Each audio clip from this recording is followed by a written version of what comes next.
कुछ लोग मानते हैं कि आत्माएं दिखाई तो दे सकती हैं, मगर हमारा बिगाड़ कुछ नहीं सकती।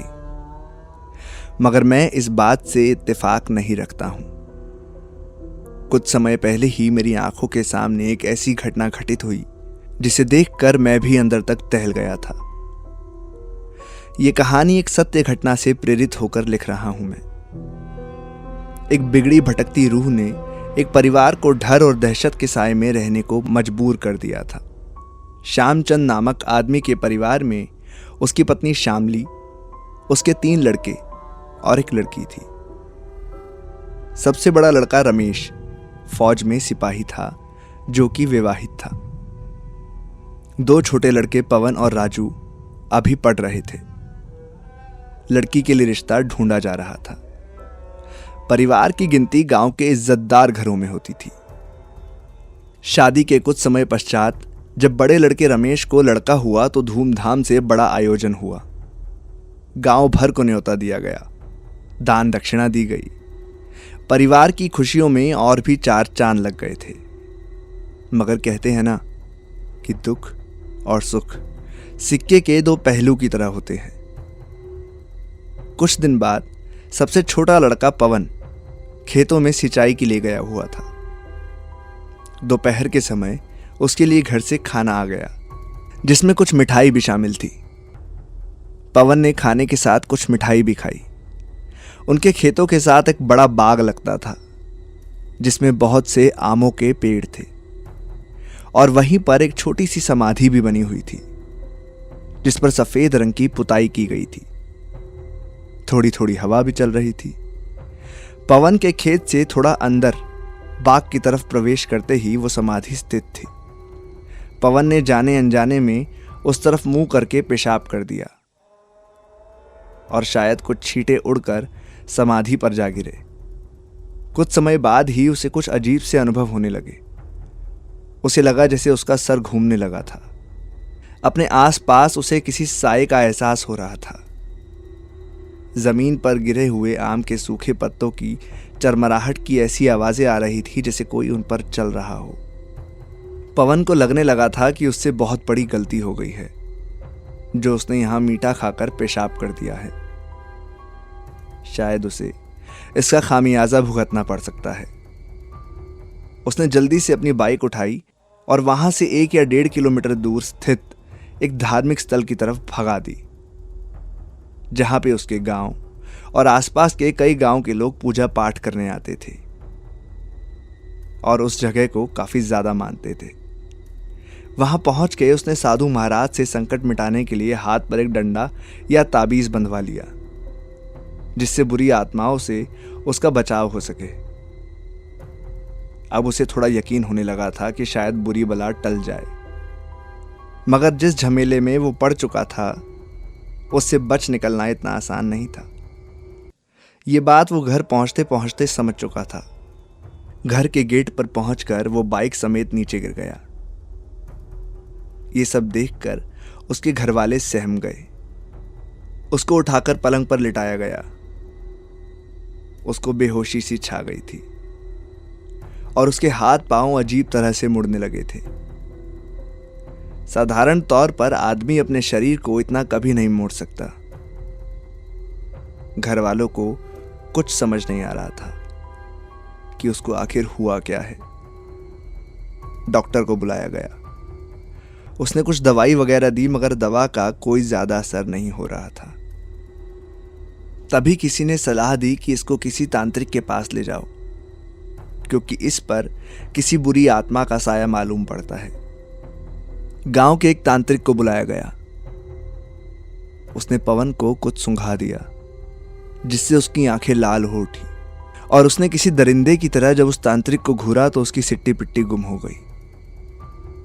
अगले पल उसने तांत्रिक को उठाकर फेंक दिया। 15 या 16 साल के लड़के की ताकत देखकर सब हैरान रह गए। ये ताकत उसे बुरी आत्मा के कारण मिली थी। तांत्रिक वहां से जान बचाकर भागा और पवन अजीब आवाज में चिल्लाया, नहीं छोड़ूंगा इसका पीछा। अब इसकी इतनी हिम्मत कि ये मेरी जगह को दूषित करे, इसको लेकर ही जाऊंगा मैं। ये पवन नहीं, उसके अंदर का शैतान बोल रहा था, जिसने शायद उसके शरीर पर कब्जा कर लिया था। वो दिन किसी तरह बीत गया। अगले दिन श्यामचंद्र ने अपने भाइयों से सलाह मशवरा किया और उसको किसी अन्य तांत्रिक के पास ले गए। वो हनुमान जी का भक्त था। उसने अपनी सिद्धियों के बल पर बताया कि जिस आत्मा का इसके शरीर पर कब्जा है वो तुम्हारे खेत के पास मौजूद वही समाधि वाली आत्मा है, जो इतनी ज्यादा क्रुद्ध है कि तुम्हारे बेटे की जान भी ले सकती है। तांत्रिक की इस बात पर सभी घर वाले सहम से गए। उन्होंने इस आफत से पीछा छुड़ाने का कोई उपाय पूछा। तब तांत्रिक ने कहा कि इसका उपाय यहां नहीं बल्कि तुम्हारे घर पर ही संभव है। मंगलवार का दिन तय हुआ, जो कि 2 दिन बाद ही था। मगर तांत्रिक ने उसको चेताया कि मंगलवार से पहले कुछ भी हो सकता है, इसलिए सावधान रहे। उसने एक भभूति सी दी और कहा यह भभूति इसको हर रोज चटाते रहना और हनुमान चालीसा का जाप करते रहना। घर पहुंचने पर सबने महसूस किया कि पवन अब कुछ ठीक सा है। वो बिल्कुल शांत था, खाना भी खा रहा था, सबसे अच्छी तरह पेश भी आ रहा था। परिवार को कुछ तसल्ली सी पहुंची कि वो ठीक हो रहा है शायद। फिर सावधानी के तौर पर उसने साथ ही उसका छोटा भाई राजू और चचेरा भाई अवनीश भी सो रहे थे। रात को आंख खुलने पर जब उसकी मां उसको देखने पहुंची तो वो अपने पलंग से गायब था। राजू और अविनाश को भी जगाया गया और घर के सदस्य उसको ढूंढने लगे। सबके मन में ढेरों शंकाएं और डर छाया हुआ था। घर के सबसे ऊपर वाले कमरे में कुछ भड़भड़ की आवाजें आ रही थी और साथ में चीखने चिल्लाने की भी। भागे भागे सभी वहां पहुंचे और वहां का नजारा देखकर कांप उठे। पवन दीवार पर जोर जोर से सर पटक रहा था और चीख चिल्ला रहा था, यहां तक कि उसके माथे से खून बहने लगा। उसे किसी तरह पकड़कर काबू में करने की कोशिश की जाने लगी तो वो हंसा। सब व्यर्थ है, मुझे नहीं रोक सकोगे तुम, इसको तो मैं लेकर ही जाऊंगा। ये कहकर उसने खिलौनों की भांति उसको उछाल फेंका और एकदम से अपनी गर्दन दोनों हाथों में पकड़कर अपना गला घोटने लगा, यहां तक कि उसकी आंखें बाहर को उबल पड़ी। औरतें रोने लगी। मर्द उसके हाथों को उसकी गर्दन से अलग करने की पूरी कोशिश में उससे लिपटे हुए थे। मगर जाने कौन सी शैतानी ताकत थी उसके भीतर जो उसको मारने पर उतारू थी। तभी किसी को उस भभूत का ख्याल आया जो उसे तांत्रिक ने दी थी। उसके मुंह में भभूत डालकर हनुमान चालीसा का उच्चारण किया गया। तब कहीं जाकर वो शांत हुआ। किसी को इस बात का अंदाजा भी नहीं था कि वह दुष्ट आत्मा ऐसा भी कर सकती है। अब गांव के कुछ तगड़े युवाओं को बारी बारी से उसके पहरे पर लगाया गया ताकि वो फिर से अपनी जान लेने की कोशिश न कर सके। अगले दिन फिर से पवन बिल्कुल शांत लग रहा था, मगर अब उस आत्मा की चालों में कोई आने वाला नहीं था। इन कुछ दिनों में ही पवन का शरीर इस तरह टूट सा गया था जैसे वो वर्षों से बीमार हो। आत्मा जब उस पर हावी होती थी तो उसे कुछ भी याद नहीं रहता था। किसी तरह मंगलवार का दिन भी आन पहुंचा। तांत्रिक के सामना होते ही फिर से पवन के भीतर का शैतान जाग उठा। उसे मुश्किल से पकड़कर काबू में रखा गया था। तांत्रिक ने घर पर एक बड़ा हवन किया। पूरे घर के बाहर और भीतर गंगाजल का छिड़काव किया गया। मंत्र आदि पढ़कर पूरे घर को शुद्ध किया गया। उसके बाद पवन को लेकर खेत की उसी समाधि के पास ले जाया गया। तांत्रिक के बताए मुताबिक पवन की मां ने समाधि पर कपड़े, मिठाई और अन्य कई चीजें चढ़ाई। तांत्रिक ने दहाड़ कर कहा, तुझे तेरा चढ़ावा मिल गया है, अब इस बालक को मत सता, इसका शरीर छोड़कर चला जा, सदा के लिए चला जा। लाल आंखों से तांत्रिक को देखते हुए पवन हंसा। तू छुड़ाने आया है इसको, मगर कुछ नहीं कर पाएगा तू, इसे तो हर हाल में मरना ही पड़ेगा। अगर तू बीच में आया तो तू भी भुगतेगा।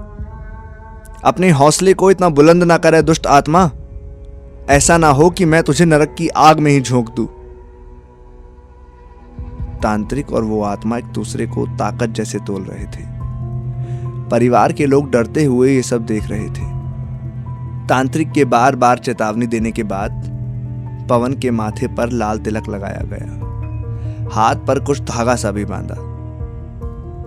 इस दौरान उस दुष्ट आत्मा ने यह सब रोकने की पूरी कोशिश की, मगर उसे कसकर पकड़ा गया था। वो चीख रहा था, चिल्ला रहा था।